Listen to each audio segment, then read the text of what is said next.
Salamlar, vaxtınız xeyir olsun. Burada deyək ki, memarlıq abidələrinin inşa edilmələrinin xronoloji ardıcıllığını müəyyən edin.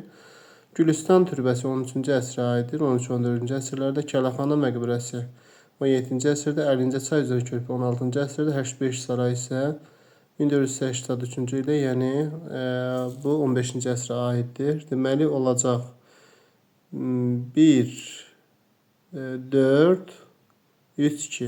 Deməli olur 1, 4, 3, 2 Y variantında öz əksini tapıb.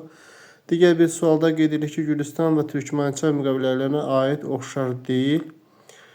Azərbaycan torpaqlarının bölüşdürməsi nəzərdə tutulması bəli oxşarlıqdır. Xəzərdə donanma saxlamaq bunun yalnız Rusiya məxsus olması oxşar cəhətdir. Azərbaycan cənub torpaqlarının Qacarlar dövlətinin tərkibində qalması oxşar cəhətdir. Şimali Azərbaycan torpaqlarının imzalanması, Şimali Azərbaycan torpaqlarının imzalanması, Rus tacirlərinin imzalar verməsidir. Düzdür, Şimali Azərbaycan torpaqlarında imzalanır. Gülüstan Təbriz yaxınlığındadır və Türkmençay müqaviləsi Təbriz yaxınlığındadır. Deməli, hər ikisi Azərbaycan şimal torpaqlarında deyil. Bu yanlış olan variantdır. Ona görə də burada D variantı uyğun cavab olacaqdır.